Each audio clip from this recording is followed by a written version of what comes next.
Hello, hello, hello, and welcome to episode 257 of Prog Review.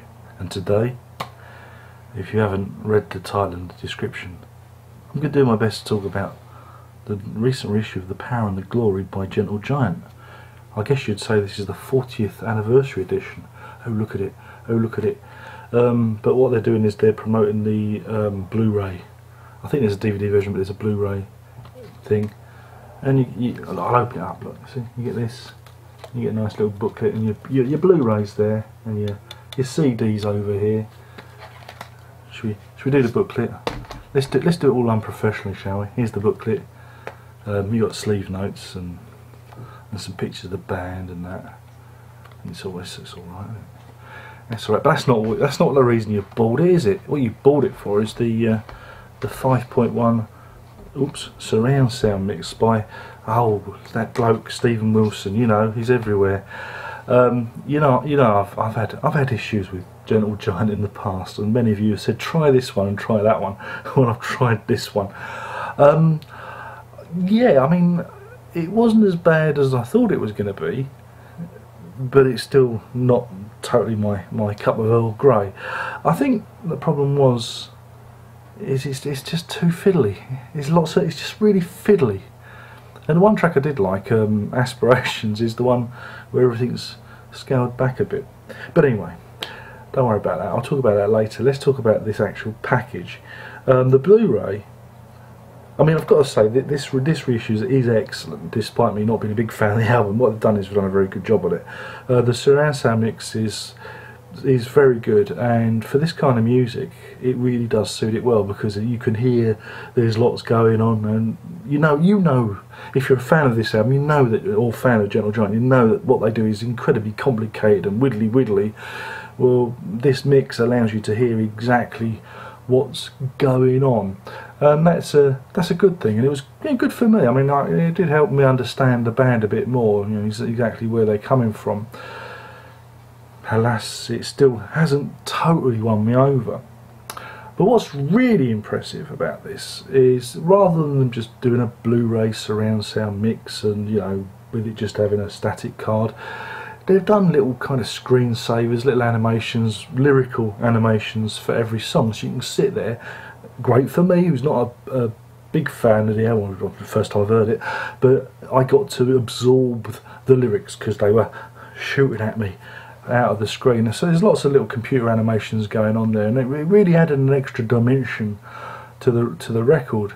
I thought that was really cool. I thought it was really good, and I'd like to see more bands do that. I think, you know, it makes it worthwhile. In fact, they're actually pushing this as the Blu-ray rather than the CD reissue. In this, the CD is the bonus disc, you see. So yeah, it was good to see that. You've got, excuse me, I should have had a drink. You've got the instrumental mixes in stereo.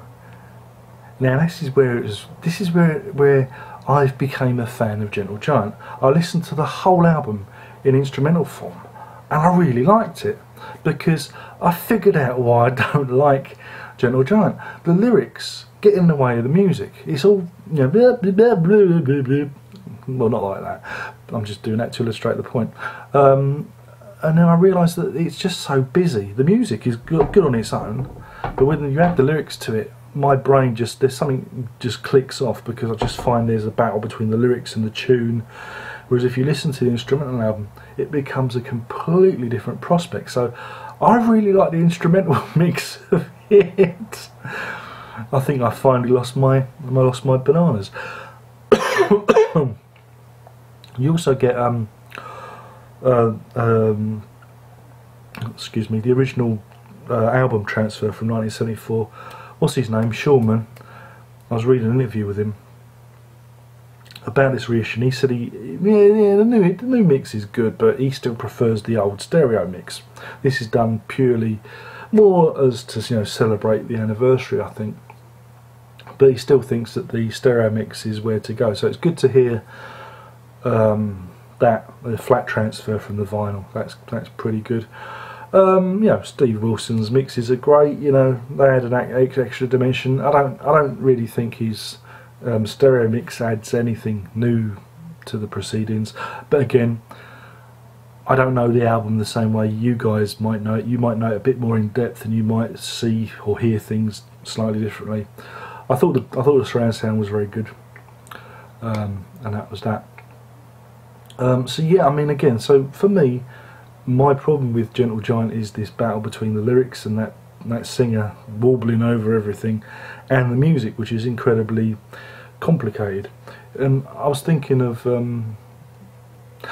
Genesis. I know they've got nothing in common with Genesis, but the Battle of Epping Forest, that song, where especially when Genesis did it live, there was a real battle between the lyrics and the music, and that's my problem with Gentle Giant. I think they're a really good instrumental band, but the lyrics just get in the way. I mean, as a concept album, it's all about, well, it's all about the power and the glory. It's all about being corrupted by power, and the power we have in our lives, you know, to lie, tell the truth, to manipulate people, you know, and our place in the world. Yeah, it's an interesting concept. You know, it's an interesting concept album. You know, concept for a concept album. Interesting. Not really a story per se, but again, as the truth is, all power indeed corrupts, and that's the lesson to take away from this album. Yeah, I mean, hopefully Steven Wilson does more of their records like this, because I would certainly like to hear more instrumental mixes of their music, because I thought that was pretty cool.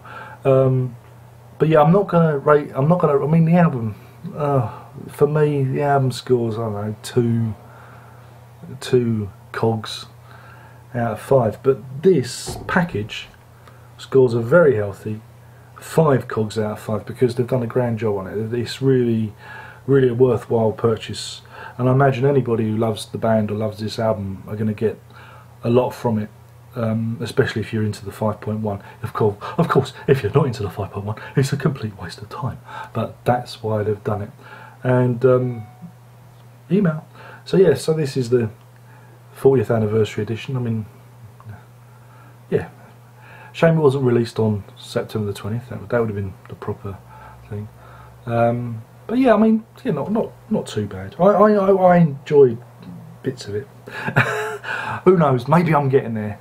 I'll probably give this. I'll probably give it another couple of spins. You know, it wasn't that bad. But again, I just have the problem with the lyrics and the music, and you know, and that's that. I think I've whittled on enough. My name's been Darren. I've been burbling on about the Power and the Glory by that there Gentle Giant, and the 40th anniversary reissue with Steven Wilson doing all the remixing. A worthwhile purchase. Again, I think it's on Blu-ray. I think there's also a DVD version of it. They've done a vinyl reissue. So take your pick, but I think it's well worth it on the DVD, Blu-ray, just for the added visuals and lyrics and surround sound. Yeah, anyway, I've burbled on. Only one more thing to say, he says. I really ought to script these things. Only one more thing to say, and that is, prog on!